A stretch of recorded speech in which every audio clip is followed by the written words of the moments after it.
Fake news, deepfake, rumeurs ou informations mal vérifiées. Depuis plusieurs années, l'Union européenne lutte contre la désinformation. Pourtant, elle inonde les réseaux sociaux et certaines plateformes. Mais concrètement, c'est quoi la désinformation? Réponse de Marie-Raphaëlle Minier, elle est manager au Centre Europe Direct de Saint-Germain-en-Laye. La désinformation, c'est le fait de propager à grande échelle une information qui est fausse ou à minima partielle. Ça touche tous les sujets, toutes les personnes. Bien évidemment, quand c'est une personnalité publique, on s'en rend mieux compte et ça a plus d'impact.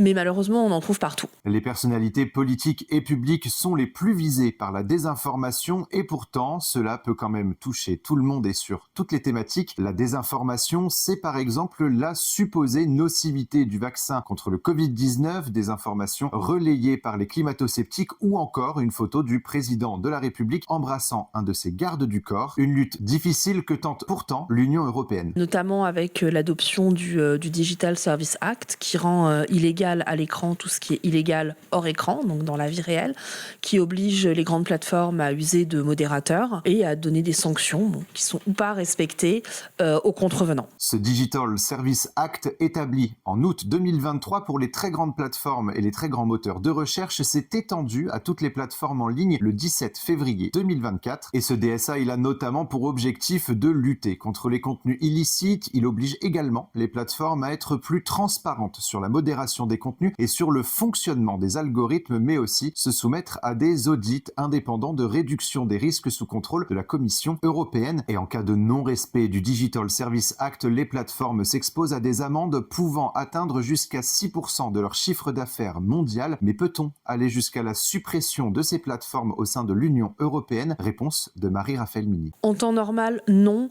Il faut arriver à un cas extrême comme on va reprendre l'idée de l'invasion de la Russie en Ukraine où un des premiers paquets de sanctions a été l'interdiction des médias Sputnik et Russian Today qui faisaient circuler de la désinformation de masse. Et malgré de nombreuses polémiques autour des réseaux sociaux comme Twitter et TikTok, notamment sur la collecte des données, la diffusion de la haine en ligne ou encore le partage de contenus illicites, l'Union européenne ne semble pour le moment pas avoir le pouvoir d'interdire ces réseaux sociaux sur son territoire.